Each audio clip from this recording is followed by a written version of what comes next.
mungkin ada yang ada soalan. Tafadhalu. Itu sama Rasul itu yang pakai jubah. Itu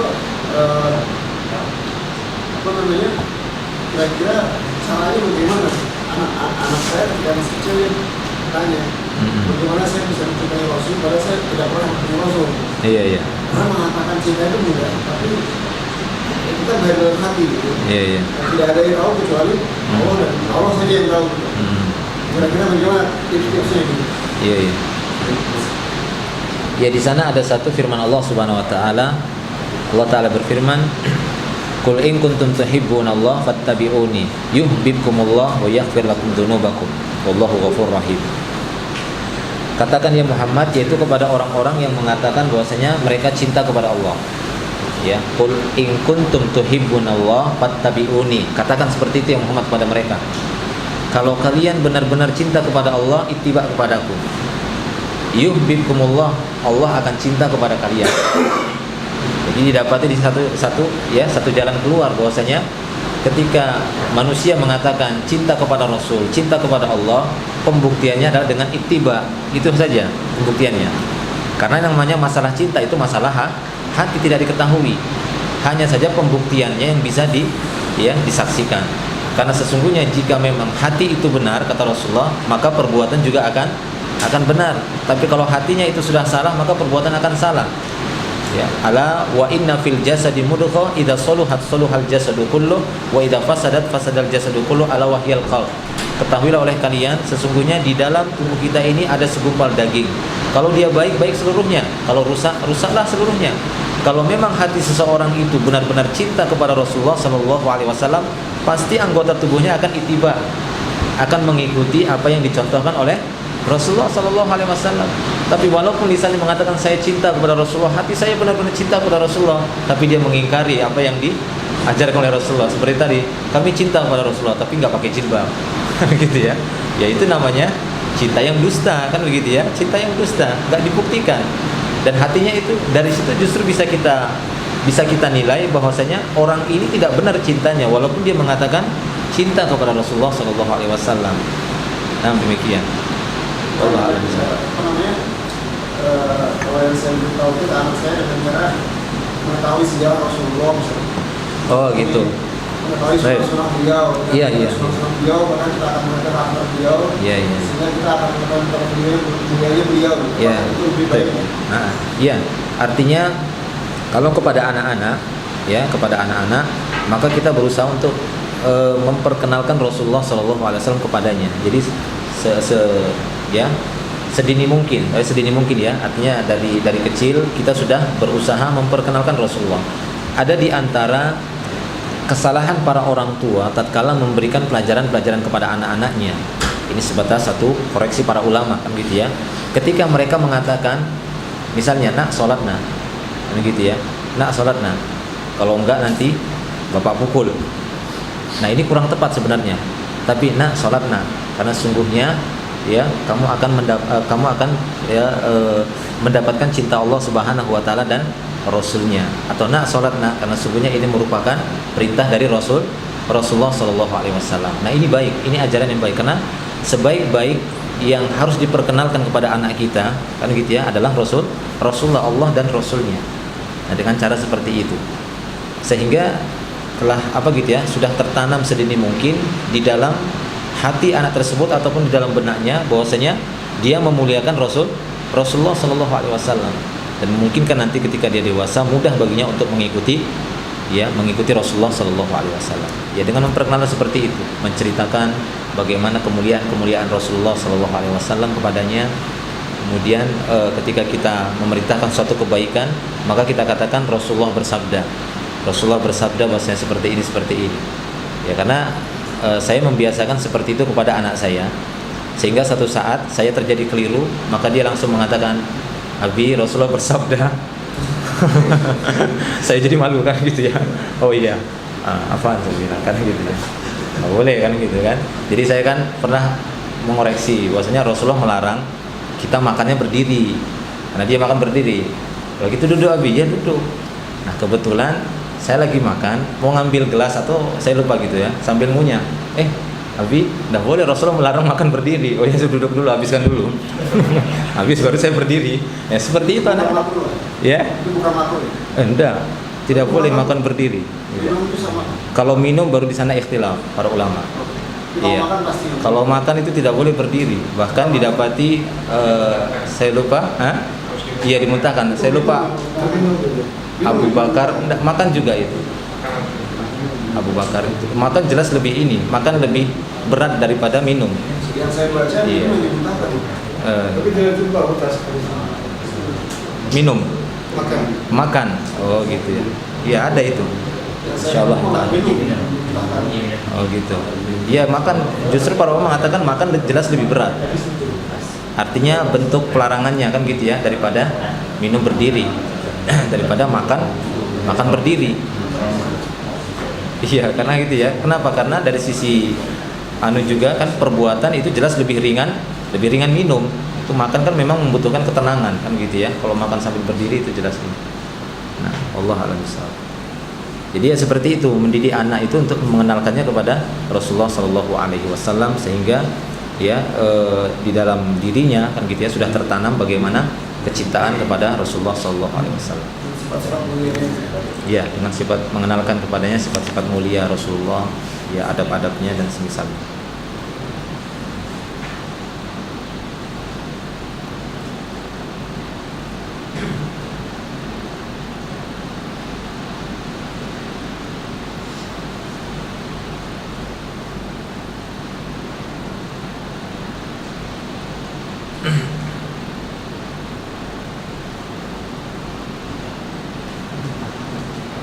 Oh iya.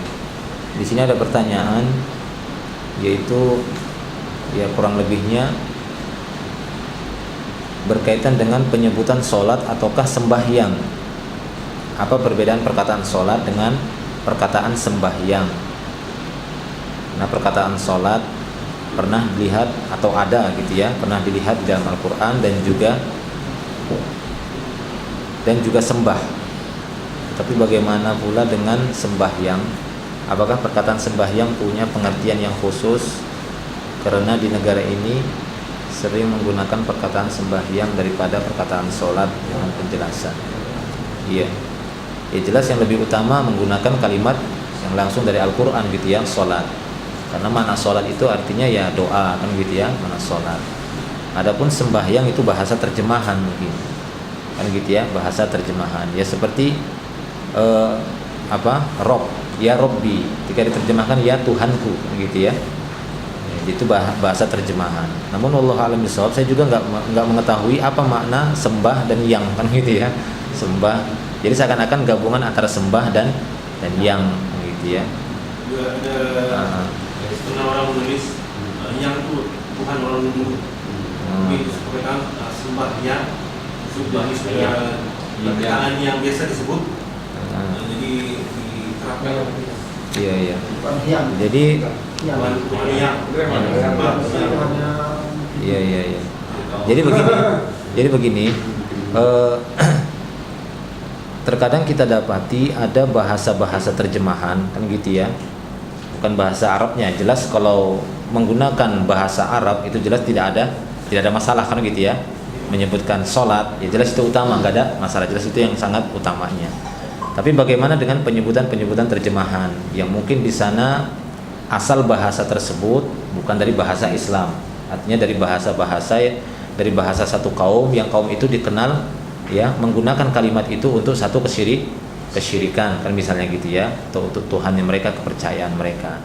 Akan tapi di sana kita dapati juga bahwasanya ketika memang perkara di dalam Islam itu sulit untuk dipahami kecuali harus diterjemahkan gitu ya. Dan bahasa terjemahan tersebut adalah bahasa yang sudah baku, maksudnya bahasa yang sudah ma'ruf, yang tidak bisa lagi dihindarkan. Kan gitu ya, nggak bisa lagi dihindarkan, maka itu tidak mengapa dipakai. Seperti Tuhan kan gitu ya, Robbi itu kan nggak bisa Rob, Allah Subhanahu wa taala itu kan tidak bisa diterjemahkan dalam bahasa dalam bahasa kan gitu ya, Tuhan itu masih kurang sempurna. Tuhan kan gitu ya. Akan tetapi ini memang sudah ya masyhur sekali orang memahami Rob kan gitu ya, ya Tuhan.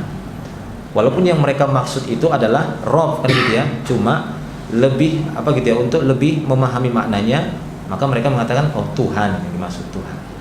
Ya, bahkan di dalam bahasa Indonesia yang saya tahu itu sifat-sifat nama-nama Allah Subhanahu wa taala ya diterjemahkan dengan yang maha kan gitu ya.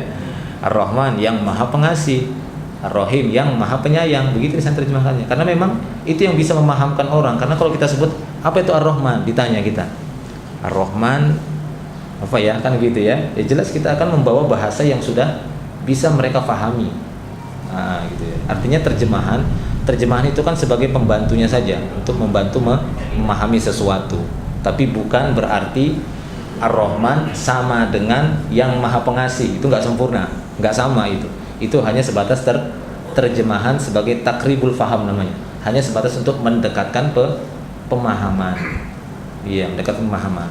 Sehingga ketika di sana ada Al-Qur'an diterjemahkan dengan bahasa satu negara, misalnya, atau Al-Qur'an di pinggirnya bahasa Indonesia atau bahasa negara yang lain, maka ya jelas tidak sama kan gitu ya. Ini jelas tidak sama. Ini nggak bisa mewakili. Ya. Terkadang sebagian kaum muslimin menyangka terjemahan itu adalah tafsir. Padahal beda kan gitu ya. Terjemahan itu bukan tafsir, tapi kalau tafsir itu merupakan mencari penjelasan dari ayat. Itu tafsir, panjang dia nafsirkannya. Seperti saya bertanya, apa itu makna Ar-Rahman? Mungkin orang mengatakan yang maha pengasih. Padahal bukan itu yang dimaksud kalau ditafsirkan. Ar-Rahman adalah rahmah Allah, ya, kasih sayang Allah yang mencakup kepada seluruh makhluk, bahkan orang kafir mendapatkannya, binatang mendapatkannya. Itulah makna Ar-Rahman. Nah, itu namanya tafsir. Tapi kalau dia mau diterjemahkan saja Ar-Rahman apa itu? Yang maha pengasih. Tapi apakah bisa paham? Bisa, tapi sedikit kan gitu ya. Takribul paham, pendekatan saja. Jadi sholat ya diterjemahkan sembahyang, ya memang ini apa gitu ya, nggak sempurna kan gitu ya. Ini hanya sebatas terjemahan. Tapi kalau yang kita inginkan apa makna sholat, yaitu tadi gerakan yang dimulai dari takbir gitu ya, yang diakhiri dengan salam, itulah dia sholat secara syar'i ya penyebutannya. Ya, jadi hanya sebatas ya penyebutan sebagai apa gitu ya, takribul faham, untuk lebih mendekatkan pemahaman. Namun ya yang lebih jelasnya langsung menggunakan istilah syariat kan gitu ya. Kita berusaha untuk membiasakan di dalam perkara-perkara agama menggunakan ya istilah-istilah yang langsung dari syariat Islam, semacam sholat gitu ya, ataupun yang semisalnya puasa. Kan puasa itu juga dari bahasa gitu ya, puasa atau banyak dari bahasa Sanskerta kan gitu ya, dari bahasa Hindu banyak. Padahal aslinya ya saum. Ini kan sulit kan gitu ya, saum, puasa. Wallahu a'lam bishawab.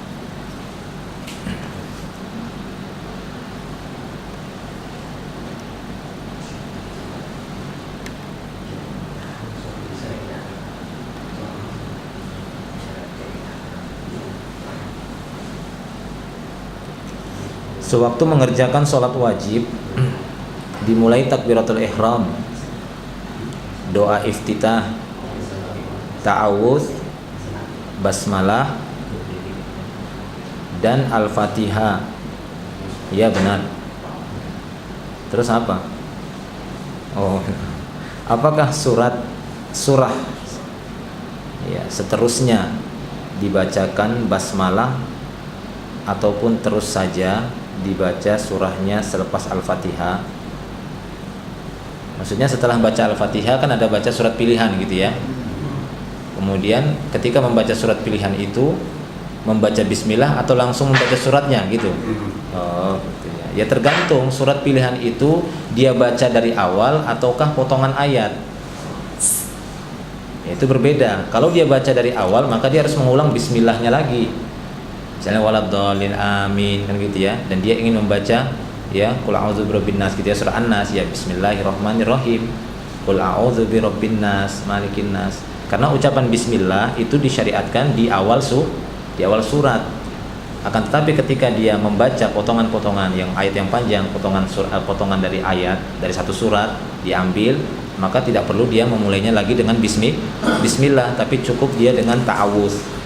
A'udzubillahi minasyaitonirrajim, kemudian Allahu la ilaha illa huwal hayyul qayyum misalnya kan gitu ya. La ta'khudhuhu sinatun wa la naum dan seterusnya. Seperti itu. Gitu ya. Jadi cukup dia dengan ta'awudz. Jadi setelah waladhdallin amin a'udzubillahi minasyaitonirrajim, kemudian dia baca potongan surat tadi. Ya, misalnya ya contohnya ayat kursi lah kan gitu ya. Allahu la ilaha illa huwal hayyul qayyum la ta'khudhuhu sinatun wa la naum, dan seterusnya. Nah, demikian. Apakah dijelaskan masalah? Ini kalau ya ini pertanyaannya ini kalau sendiri mungkin ya. Tapi kalau dia sebagai seorang imam, maka cukup yang dia keraskan itu adalah ayat-ayatnya saja. Ya, tanpa harus mengeraskan bacaan bismillah dan ta'awudznya.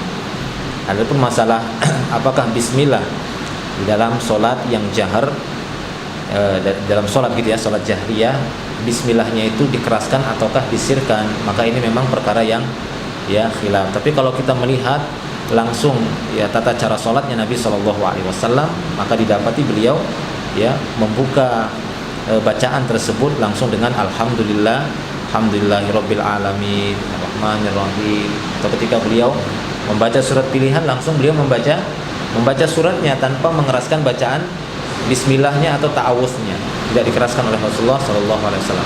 Namun bukan berarti tidak dibaca. Ada sebagian orang mengatakan ini orang nggak baca ta'awudz, nggak baca bismillah, ini keliru. Dia padahal belum bertanya kepada orang itu kan gitu ya. Dia belum bertanya, kamu baca bismillah atau tidak gitu ya.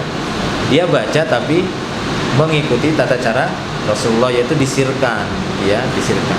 Walaupun sebagian para ulama mengatakan ya dikeraskan, ya, bacaan bismillahnya, karena Nabi SAW pernah membaca surat, ya, surat At-Takatsur, tidak keliru ya, surat At-Takatsur, maka beliau membacanya dengan Bismillahirrahmanirrahim, gitu ya. Oh, bukan At-Takatsur, Al-Kautsar.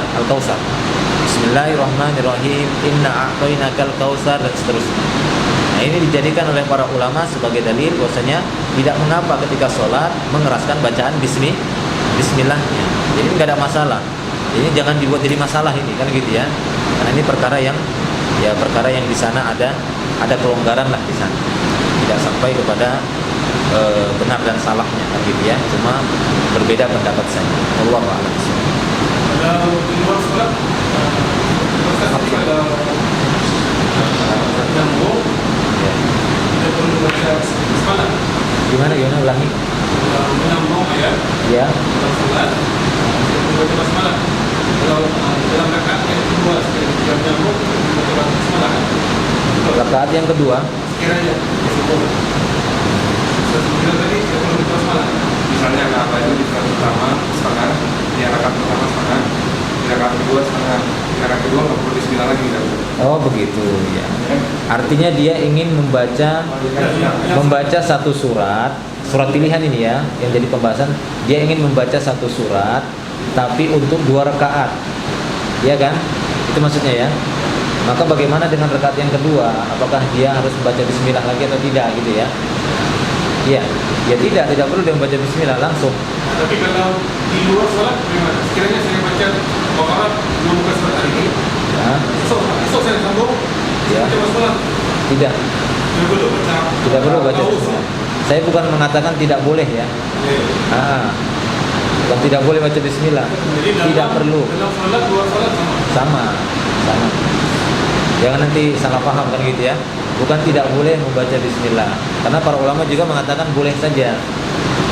Jika dia membaca surah Al-Baqarah dimulai dari ayat yang 100, kemudian dia membaca Bismillahirrahmanirrahim, dia baca gitu ya. Tapi ini kurang tepat, itu saja. Ya, kurang tepat. Kenapa? Karena kita dapati di dalam Al-Qur'an ucapan Bismillah itu diletakkan di awal surat, bukan ketika membacanya dari pertengahan surat. Dan ini berlaku di luar sholat dan dalam sholat. Insyaallah ini pendapat yang rajih. Wallahu a'lam. Baca Al-Fatihah, Baca apa? baca Al-Fatihah sebagai imam itu sebagai makmum itu perlu dibaca lagi nggak? Perlu baca apa itu? Al-Fatihah. Baca bismillah lagi gitu. Al-Fatihah. Al-Fatihah. Makmum apakah baca Al-Fatihah? Oh, begitu ya. Baik. Ya, ini dilihat dari jenis sholatnya.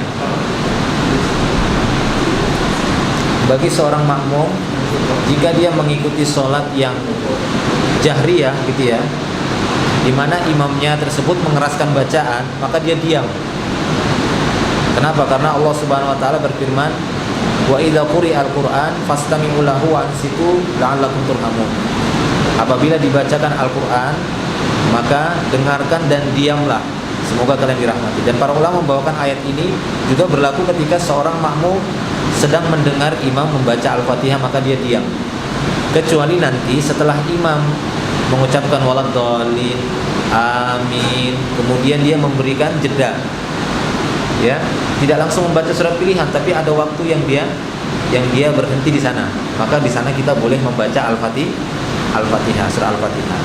Kalaupun misalnya masih ya ihdinas siratal mustaqim kita baca gitu ya, sir, kan gitu ya, kita sir, tiba-tiba imam sudah melanjutkan surat pilihan, maka kekurangan Al-Fatihah kita itu sudah disempurnakan oleh imam. Ya, kenapa? Karena Rasul mengatakan al-imamu dhamin, imam itu yang bertanggung jawab. Fa in ahsana walahu walakum, jika dia benar pahalanya bagi dia dan kalian. Wa in akhta'a fa alaihi wa laisa alaikum, tapi kalau dia salah dosanya bagi dia semua, kalian tidak. Kalian tidak, dosanya bagi dia semua. Makanya berat sebenarnya jadi imam. Nah, jadi kalau memang didapati imam dalam salat jahar kan gitu ya, dia diam, enggak mengapa kita membaca surah Al-Fatihah semampunya. Kalau dia sudah baca kita diam. Karena memang itu perintah Allah tadi kan gitu ya. Wa idza quri'al Qur'an fastami'u lahu wa ansitu, kata Allah. Dengar dan diam. Nah, kalau dia sholat yang sir atau sirriyah, artinya seperti sholat zuhur atau sholat asar, maka ya wajib bagi kita untuk membaca Al-Fatihah. Nah, demikian, membaca Al-Fatihah karena kita tidak mendengar bacaan imam dari awal rakaat 2 sampai 3 dan 4. Nah, demikian. Ya kecuali memang bacaan kita dan bacaan dia berbeda apanya gitu ya, berbeda lajunya. Ya mungkin sama-sama masih dalam cakupan tajwid yang benar begitu ya. Tapi mungkin kita dapati imamnya membacanya sesuai dengan tajwidnya. Isir, kita mungkin bacanya Alhamdulillahirabbil alamin, Ar-Rahmanir-Rahim. Nah, sementara imam membaca sirnya Alhamdulillahirabbil alamin, Ar-Rahmanir-Rahim. Ya kan jelas ini beda kan gitu ya. Nah, kemudian imam langsung Allahu Akbar ruku, kita mungkin masih Siratal ladzina an'amta 'alaihim, dia sudah ruku, maka kita menghentikan bacaan dan mengikuti rukunya imam. Kekurangan bacaan kita disempurnakan oleh imam. Karena tidak boleh ya bagi makmum untuk menyelisihi imam ataupun takhalluf. Takhalluf itu terlalu lama mengikuti imam, enggak boleh. Karena Rasulullah mengatakan ju'ilal imam yutamma bi, imam itu diangkat untuk diikuti. Fa idza kabbara fakabbiru, jika dia benar-benar sudah bertakbir, langsung kalian bertakbir.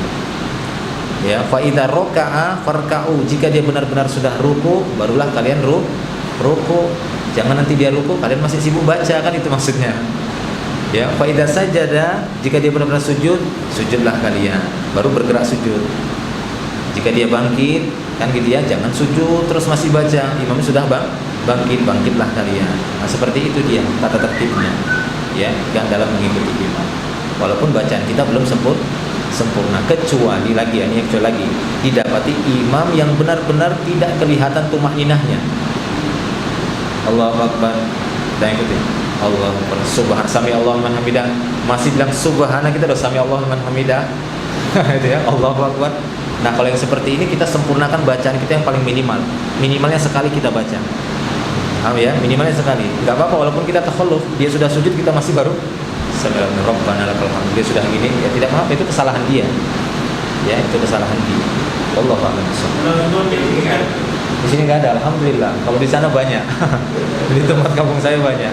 Sehingga saya terkadang mencari masjid yang imamnya yang lebih tumaknina. Karena di beberapa masjid yang dekat rumah saya ya seperti itu sholatnya. Jadi Allahu Akbar, saya masih Allahu Akbar, subhan sami Allahu liman hamidah. Allahu Akbar, kata aduh. Akhirnya saya cari tempat yang lain saja, karena itu yang memang tidak sah sholat seperti itu ya, dia tanpa tumakninah. Tapi kalau di sini enggak, alhamdulillah.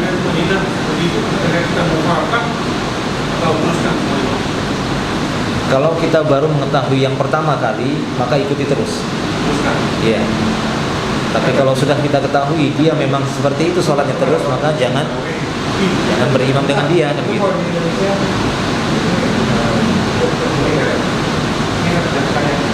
Mana ini? Oh ini. Oh ini ada lagi di belakangnya.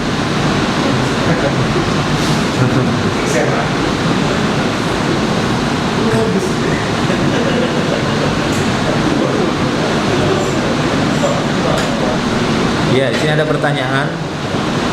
Apabila dikala kaum muslimin mengerjakan sholat wajib, tiba-tiba seorang teman langsung rebah atau pingsan, apakah yang perlu dilakukan di dalam kondisi seperti itu? Kira-kira gimana coba? Kita lagi sholat berjamaah, ada yang rebah, berhubung. Itu kira-kira gimana kita lagi sholat? Ini ada yang nanya seperti itu. Lagi sholat, tiba-tiba ada yang jatuh, gitu ya, pingsan. Hah? Ditolong atau tidak? Atau dibiarin aja? Kita kan lagi sholat wajib. Hah? Dibiarin? Wah, dibiarin. Ditolong seperti itu. Ya, ditolong. Tapi ingat, kita harus siap siaga, artinya melihat, jangan semuanya berhubung gitu ya. Kalau sudah melihat satu yang maju gitu ya, membatalkan sholatnya atau dua, sudah yang lainnya tetap lanjutkan sholat. Ya seperti itu. Ya. Jadi iya, iya pada saat itu dia masih kuat, masih bisa melanjutkan sholat kan? Apa? Habis sholat. Iya habis sholatnya. Tidak sholat lagi. Gimana? Dia berhenti sholat. Tidak. Iya. Ya ada pengganti, itu kan ada pengganti. Dia dibiarkan. Tidak dibiarkan. Pada saat itu ada yang menangkap si Abu Lu'lu' al-Majusi kan, sehingga ada beberapa sahabat yang ditikam lagi. Iya kan? Iya seperti kisahnya, ada beberapa sahabat yang ditikam lagi karena ada yang ngejar dia. Iya. Ya boleh seperti itu.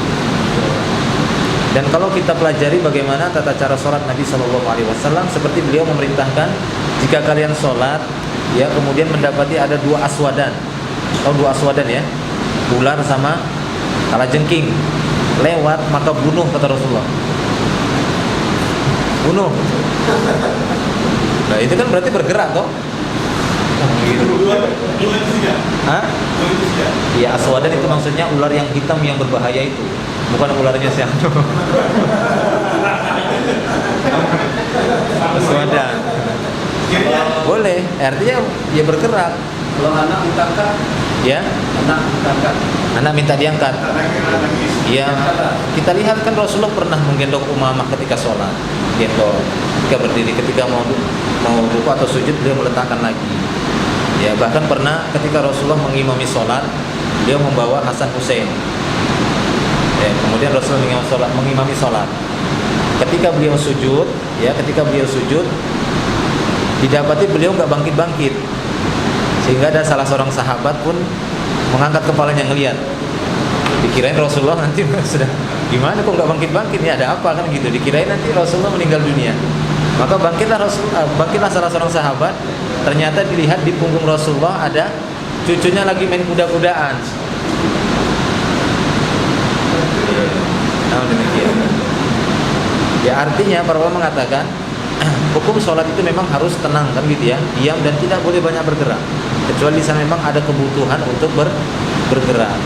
Ya kalau kita melihat di situ ada orang pingsan ya harus ada yang bantu kan gitu ya. Tapi jangan semua gitu ya, jangan semua. Ya pasti teruskan. Ya. Dari awal mengulangi. Kalau memang terpisahnya lama, ulangi. Kalau terpisah? Ya artinya ketika menolong kan gitu ya. Terlalu lama gitu ya, harus dibawa keluar ke sana, ya ulangi sholatnya. Tapi kalau cuma gerakan sebentar, dia lanjut. Misalnya apa? Kita lagi sholat di rumah kan gitu ya, atau seorang ibu lah lagi sholat di rumah, tiba-tiba anaknya jalan megang kabel ini, meletup kan gitu ya, ya si ibu langsung lari, langsung menyelamatkan anaknya, langsung lanjut lagi sholatnya. Ya boleh seperti itu kalau memang waktu jaraknya itu sebentar saja gitu ya. Tapi kalau misalnya sampai lama gitu, sampai bawa ke sana kemari itu ya ulangi lagi sholatnya. Hah? Iya. Allah a'lam bishawab. Anda pernah dengar ada seorang yang dinilai Orang yang sering buat ilmu agama pernah mengatakan subhat bahwasanya dia tidak mau sholat di masjid karena dia tahu imamnya ini bacaannya salah. Kalau di masjid itu gimana? Iya, para ulama memang mengatakan jika didapati di masjid tersebut imamnya ya tidak tumanina kan gitu ya, tidak memenuhi rukun-rukunnya, maka kita tidak wajib untuk mengikuti sholatnya. Oh, ini bacaan. Oh, Jadi dia bacaan. menganggap bacaannya si imam ini salah. Oh, begitu. Ya dilihat. Ya dilihat kalau bacaan yang salah itu adalah kesalahan yang fatal, apalagi pada surat Al-Fatihah. Tapi kalau surat pilihan maka nggak ada alasan seperti itu. Karena itu perkaranya sunnah, nggak membatalkan sholat kan gitu ya. Tapi kalau Al-Fatihah, dan itu pun dilihat kesalahan pada bacaan Al-Fatihahnya itu kesalahannya fatal atau tidak. Karena ada sebagian apa gitu ya, sebagian tempat ya memang sulit bagi mereka untuk menyebutnya secara fasih, seperti di Yogyakarta. Saya kan pernah lama di sana, kan gitu ya, 3 tahun. Nah, ketika saya bermakmum dengan imam yang di sana, mereka sulit untuk menyebutkan huruf ain. Jadi kalau dia membaca Alhamdulillahirabbil ngalamin, bukan alamin tapi ngalamin. Kenapa? Karena sulit, memang dia ininya tidak bisa. Ya. Kalau memang ini apa gitu ya, satu lahjah kan beda-beda lahjah gitu ya. Satu hal yang memang sulit sekali bagi mereka untuk memaksanya, ya sah saja walaupun Al-Fatihah kan gitu ya.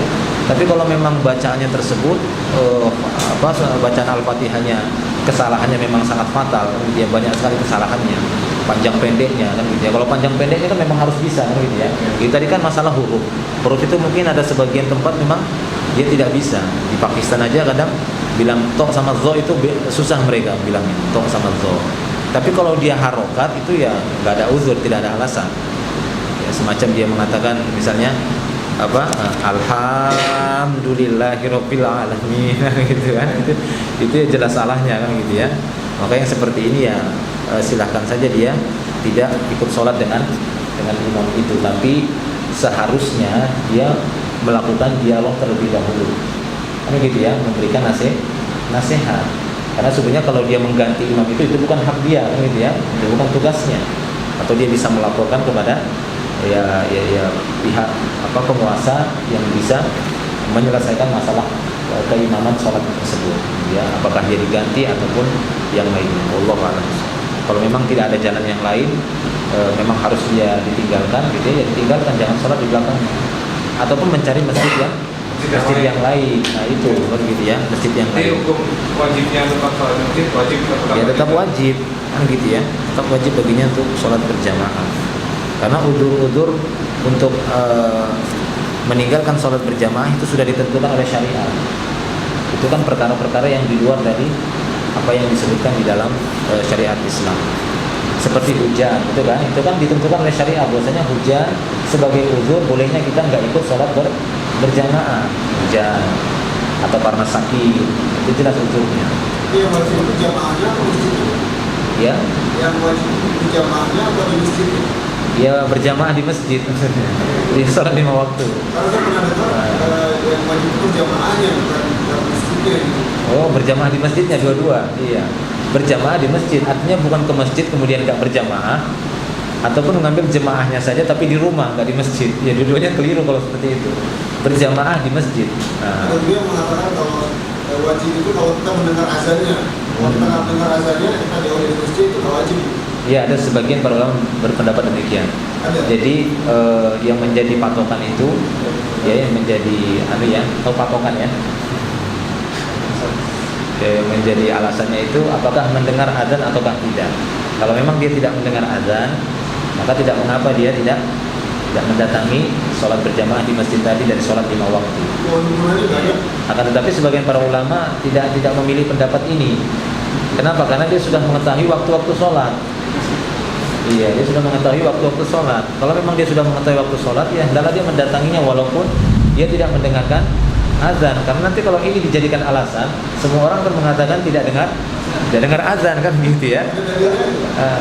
Yaitu hadis dari Ibnu Umi Maktum. Ketika dia datang minta udzur pada Rasulullah, ya Rasulullah, bolehkah saya sholat di rumah, nggak datang ke masjid, sholat berjamaah di masjid? Kata Rasulullah, ya boleh. Kenapa? Kata Rasulullah, karena dia mengatakan bahwasanya kan dia kan buta gitu ya, tidak ada yang menuntun saya ke masjid. Terkadang dia nggak datang yang menuntun saya ke masjid. Bolehkah saya sholat sendiri, sholat di rumah saja, tidak berjamaah di masjid? Rasul mengatakan, ya boleh, silahkan sholat kamu di rumah, karena nggak ada yang menuntun dia ke masjid. Saya mencari, malahan boleh, karena harus datang ke jamaah kita itu. Iya, kan belum selesai hadisnya kan gitu ya. Nah kemudian setelah dia beberapa saat pergi, Rasulullah manggil lagi, da'ahu. Rasul manggil, tunggu, kata Rasulullah. Rasul mengatakan, hal tasma'u nida, apakah kamu masih dengar suara azan? Masih ya Rasulullah. Fa'ajib, kata Rasulullah. Jawab, walaupun kamu mendatanginya dengan merangkak. Nah seperti itu kan gitu ya. Sehingga para ulama mengatakan bahwasanya ilahnya, alasannya itu masih dengar atau tidak. Ada sebagian berpendapat demikian. Tapi ya ini pendapatnya yang kurang kuat kan begitu ya. Nanti dijadikan sebagai alasan nggak dengar kok kan gitu ya. Kenapa? Karena ruangannya itu kedap suara gitu ya. Kalau lagi dengar musik, Atau lagi dengar ini ya. Jadi kalau wah itu sudah 15 menit lagi mau azan katanya. Ya ini jadi alasan kan gitu ya. Allah alam bisa. Tapi kalau memang benar-benar dia tidak tahu kan gitu ya, karena mungkin terlewatkan, terluputkan, ya ini nggak masalah, udzur bagi dia gitu ya.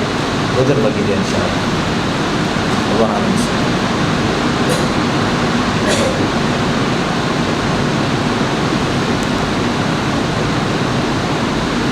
Di manakah Allah? Iya, ini ada pertanyaan. Di manakah Allah? Apakah Allah ada di mana-mana? Ya kalau kita melihat ya firman-firman Allah Subhanahu wa taala, ya Allah mengatakan bahwasanya dirinya di atas arsy, bersemayam di atas arsy. Ar-Rahmanu 'alal arsy istawa. Bahwasanya Allah Subhanahu wa taala Ar-Rahman bersemayam di atas arsy-Nya. Bukan di mana-mana. Karena kalau di mana-mana jelas keliru. Kelirunya di mana? Lihat ketika Allah Subhanahu wa taala berfirman di dalam Al-Qur'an menjelaskan tentang kondisinya Nabi Isa alaihissalam. Nabi Isa itu di mana dibuat Allah Subhanahu wa taala? Bal rafa'ahu ilaihi. Bahkan Allah mengangkat Nabi Isa menuju Allah. Ya, bal rafa'ahu ilaihi. Bahkan Allah mengangkat Isa menuju Allah. Kemana? Ke langit, bukan kemana-mana. Kalau seandainya Allah itu di mana-mana, maka Allah tidak berfirman demikian. Ya, Allah akan merubah firman-Nya. Bahkan Isa telah diangkat kemana-mana kan gitu ya. Tapi Allah mengangkat Isa ke langit kan gitu ya. Ya, kepada Allah Subhanahu wa taala. Nah, demikian. Jadi ya Allah itu di mana-mana kan gitu ya. Allah itu bersemayam di atas arsy-Nya. Nah, demikian. Bagaimana hukumnya sholat di belakang imam ahlul bid'ah?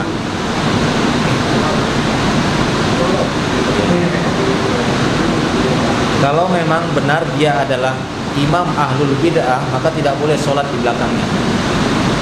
Kalau benar ya, benar-benar dia, ya, imamnya ahlul bid'ah. Benar-benar dia imamnya ahlul bid'ah. Ini harus dipahami, imam ahlul bid'ah.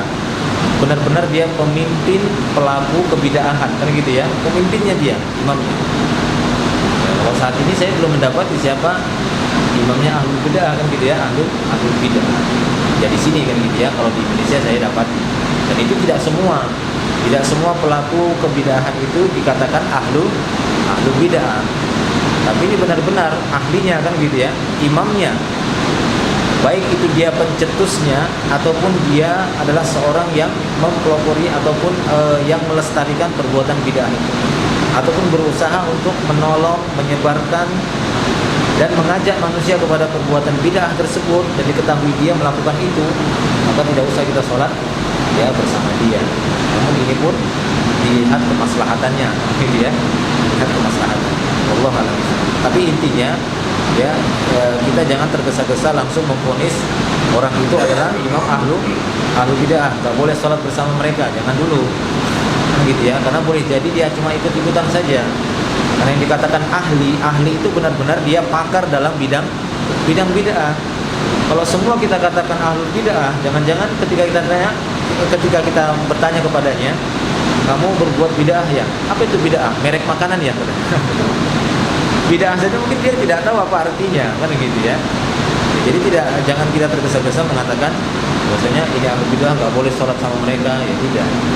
Jadi ini harus benar-benar ya kita teliti bahwasanya dia ahlu bid'ah seperti yang disebutkan oleh para ulama, dia memang pakarnya pembela perbuatan bid'ah itu dan ya memusuhi orang-orang yang ya membenci bid'ah tersebut. Ini bisa jadi dikatakan ahlinya dalam bidang bid'ah tadi. Wallahu a'lam bishawab. Kan dilihat pada jenis bid'ah tersebut ada yang semacam mesti bid'ah itu yang benar-benar membawa kepada kesyirikan, membawa sholat dalam umat. Boleh, ya, insyaallah boleh seperti itu. Mengukur. Hanya macam yang Iya. Jadi para ulama juga mengatakan kalau memang kebidahan yang dilakukan oleh seseorang sampai kepada bid'ah mukaffarah, bid'ah yang menyebabkan kepada kekafiran, maka ya jangan sholat di belakang mereka. Seperti kebidahan yang dilakukan oleh orang-orang yang mencaci maki ya para sahabat, ini kan perbuatan bid'ah, gitu ya, perbuatan yang ada-ada, menghina mereka, atau bid'ah yang lainnya. yang menolak hadis dan bahwa hadis tapi dalam kodak itu dikategorikan sebagai mencaci. Mencaci iya, tapi tidak bisa dikatakan ahlu bid'ah. Mencaci sih bisa kan gitu ya, mengolok-olok bisa.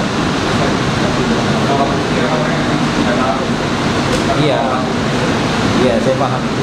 Artinya penolakan secara umum orang awam itu kan memang menolak begitu ya. Iya, menolak. Ya mungkin seperti sebagian dari saudara-saudara kita juga, mungkin famili saudara sekandung gitu ya. Atau apa di sini bilang adik beradik begitu ya. Ketika kita sampaikan beginilah hadisnya, apa itu enggak ada. Itu kan penolakan. Tapi dia menolaknya kan dengan kejahilan. Begitu ya, dengan kebodohan dia. Jadi syaratnya dia mesti berilmu. Orang ahli bid'ah mesti berilmu. Iya, jadi dia memang harus mengetahui, dia benar-benar mengetahui bahwasanya itu perbuatan bid'ah kan gitu ya, perbuatan salah. Iqamatul hujjah namanya istilah para ulama. Benar-benar sudah ditegakkan argumentasi dengan itu. Kalau dia tahu itu bukan bid'ah. Perbuatan bid'ah, tapi dia tidak disebut ahlinya gitu. Itu beda nanti. Kalau dia hanya sebatas melakukan perbuatan bid'ah kan gitu ya. Kemudian dia mengikuti perbuatan bid'ah itu hanya sebatas hawa nafsunya kan begitu ya. Dan sebenarnya dia tahu juga bahwasanya perbuatan itu adalah perbuatan yang memang gak ada syariatnya. Cuma karena ini sudah kebiasaan dari dulu.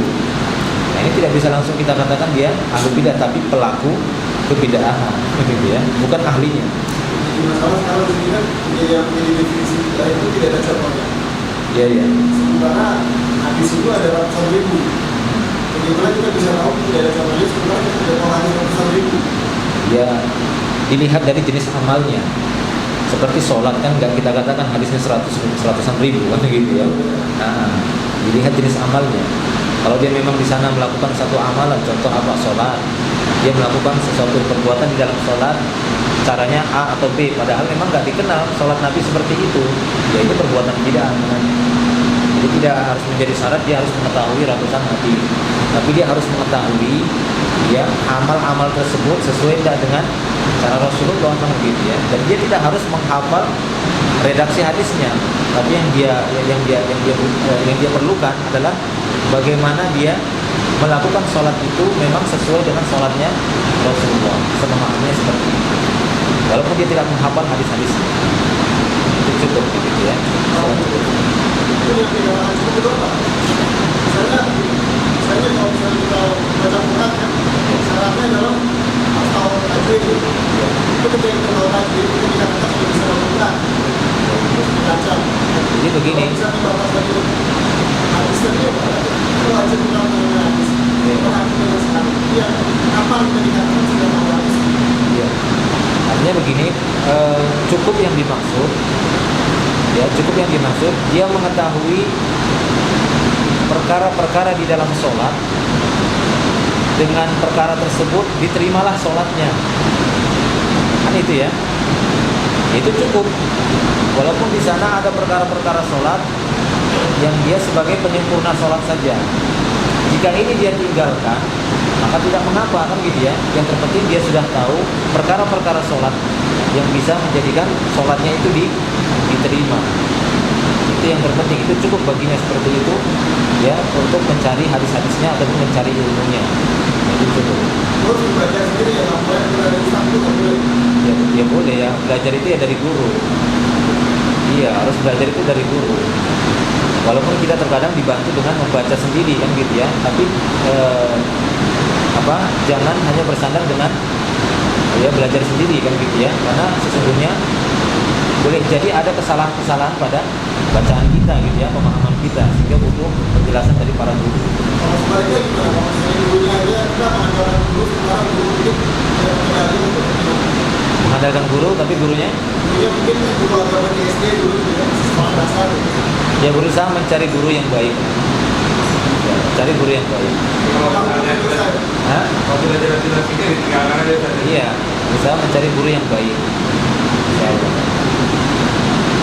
Yang mungkin diperlukan juga karena Iya, suaranya. juga jadi nggak kedengaran. Dilanjutkan besok subuh insya Allah. Ya, insya Allah ini dulu yang bisa kita sampaikan. Mudah-mudahan bisa menjadi tambahan ilmu bagi kita semua. Wallahu a'lam bishawab wa akhiru da'wana alhamdulillah. Subhanakallahumma wa bihamdika asyhadu an la ilaha illa anta astaghfiruka wa atubu ilaik. Assalamualaikum warahmatullahi wabarakatuh.